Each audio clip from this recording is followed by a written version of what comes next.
Assalamualaikum warahmatullahi wabarakatuh. Kami dari kelompok 6 mata kuliah perolehan bahasa kedua akan mempresentasikan hasil analisis kami, yaitu analisis wawancara berdasarkan afektif filter hipotesis. Tapi sebelum itu, perkenalkan, nama saya Syara Putra. Saya Aisyah Julianti. Saya Rani Andreni. Saya Muhammad Ila. Saya Maya Kosin. Baik, langsung saja kita masuk ke dalam materi pertama. Untuk materi pertama akan dijelaskan oleh Aisyah Julianti. Kepada Aisyah, silakan. Yang pertama itu adalah latar belakang. Di sini kami akan menjelaskan mengapa aspek afektif itu penting dalam pembelajaran bahasa. Nah, menurut seringnya belajar bahasa asing itu kesulitan bukan hanya pada pembelajaran tata bahasa atau kosakata yang sulit, tetapi juga ada faktor emosional yang mempengaruhinya. Menurut Krashen, motivasi, kepercayaan diri, dan kecemasan sangat berpengaruh terhadap seberapa efektif pemerolehan input seseorang. Nah, dalam hal ini kami menganalisis pengalaman dari seorang pembelajar bahasa Jepang, yaitu Elsie Herisa. Melalui wawancaranya kami melihat bagaimana faktor emosional tersebut mempengaruhi proses belajarnya dan bagaimana hal ini sesuai dengan afektif filter hipotesis. Masuk ke teori utama yang kami gunakan, yaitu teori afektif filter hipotesis.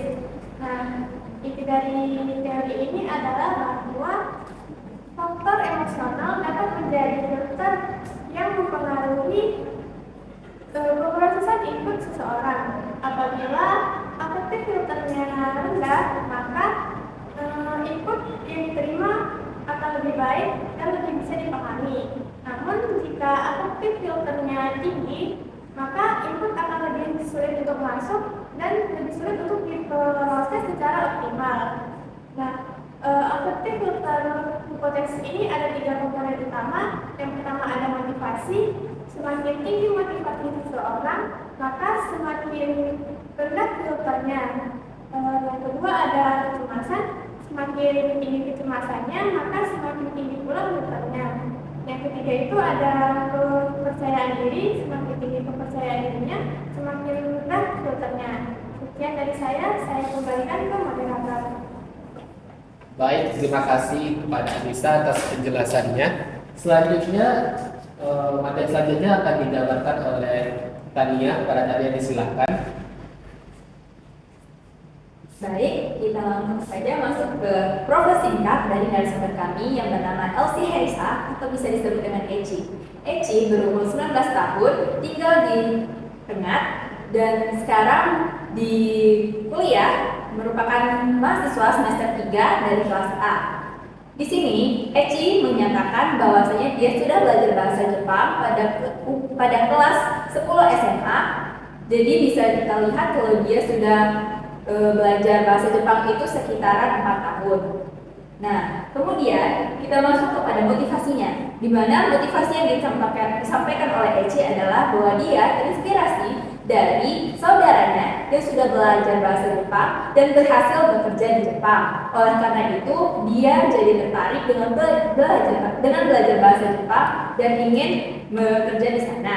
Kemudian ada kendala yang dihadapi oleh narasumber kami, yaitu bahwasanya dia terkendala dalam menguasai tata bahasa. Langsung saja kita lanjut ke pembahasan berikutnya, yaitu motivasi. Nah, motivasi terbagi menjadi 2 cabang, yaitu motivasi secara intrinsik dan ekstrinsik, di mana motivasi intrinsik itu berasal dari dalam diri sendiri, lalu motivasi ekstrinsik berasal dari luar. Nah, motivasi intrinsik yang dijabarkan oleh Eci, kami mendapat beberapa poin, yang dimana motivasinya bahwasanya dia tertarik dengan belajar bahasa Jepang itu dari dirinya sendiri yang tertarik dengan tulisannya serta pengucapannya. Jadi bisa disimpulkan bahwa motivasi Eci itu cukup tinggi karena dia memang benar-benar tertarik dan ingin dan merasa puas dalam belajar bahasa Jepang. Lalu ada motivasi ekstrinsik yang dimana motivasi ini itu berasal dari saudaranya yang sudah berhasil bekerja di Jepang, serta dari hasil wawancaranya Eci juga menyebutkan bahwasanya dia memiliki guru yang berhasil memotivasinya untuk tertarik ke dalam bahasa Jepang. Sekian dari saya kembalikan ke moderator. Baik, terima kasih kepada Tania. Materi selanjutnya akan dijabarkan oleh Rara. Kepada Rara disilahkan. Pada saya ini saya akan menjelaskan tentang kecemasan dan kepercayaan diri yang dialami oleh Eci.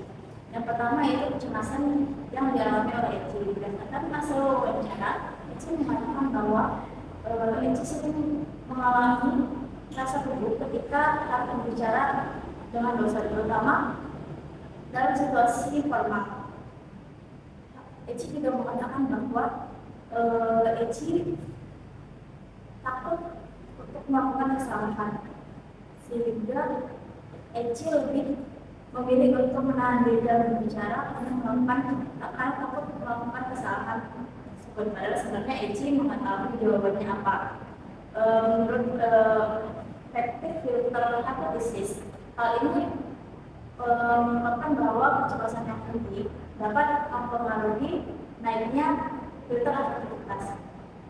Sehingga walaupun Eci sudah mengenal dan memahami sebagian materi, hal tersebut tidak dapat Eci terima dengan baik karena filter aktivitasnya tinggi. Selanjutnya, kepercayaan diri yang dialami oleh Eci. Nah, Eci di sini bilang dia lebih lancar saat latihan dengan teman-teman dan merasa tidak terlalu tertekan. Nah, dalam situasi ini Eci mengatakan kalau dia lebih lancar dan lebih aman saat berbicara dengan teman-temannya. Eci bahkan lebih sering menggunakan berbagai kosakata, berekspresi dalam struktur kalimat, dan dia tidak merasa takut ataupun merasa khawatir adanya kesalahan saat berbicara. Hal ini menunjukkan dengan kepercayaan diri Eci yang tinggi itu dapat menurunkan filter aktivitasnya. Dengan begitu, Eci dapat menerima itu bahasa yang dia terima dengan sangat baik dan membuat Eci lebih memahami materi yang disampaikan dan dia dapat aktif di kelasnya. Sekian dari saya kembalikan kepada moderator. Baik, terima kasih kepada Rara. Materi selanjutnya akan dijabarkan oleh Maya. Kepada Maya disilahkan.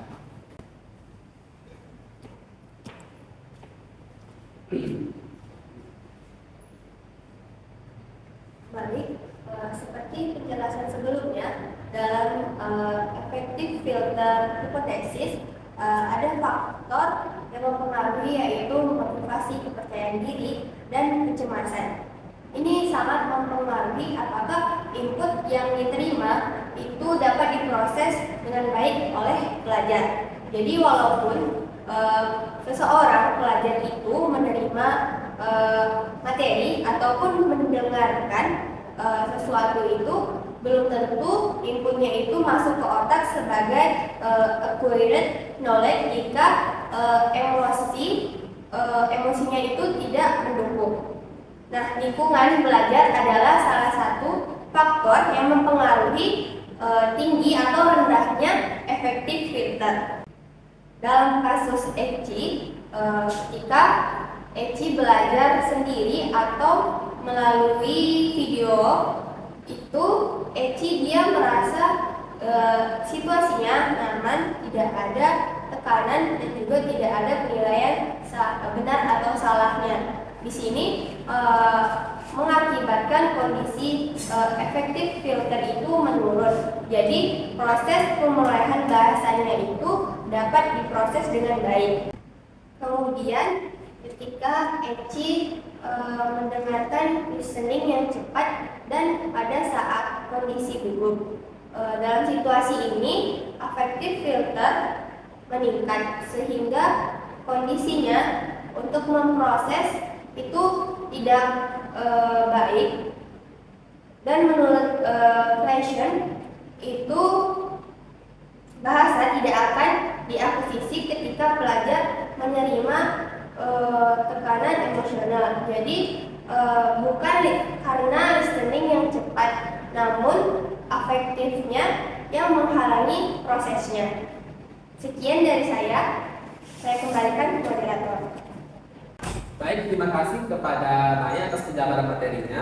Jadi kesimpulannya adalah hasil wawancara dari kelompok kami menunjukkan afektif filter hipotesis pada pembelajar bahasa Jepang yang memiliki motivasi yang tinggi dan rasa nyaman yang membuat input lebih efektif. Lalu kecemasannya dan kurangnya rasa percaya diri membuat pembelajar ini terhambat di beberapa bagian. Dan yang terakhir, faktor emosional sangat menentukan keberhasilannya sebagai pembelajar bahasa Jepang. Sekian dari kelompok kami. Apabila ada salah kata dan kurang, mohon maaf. Assalamualaikum warahmatullahi wabarakatuh.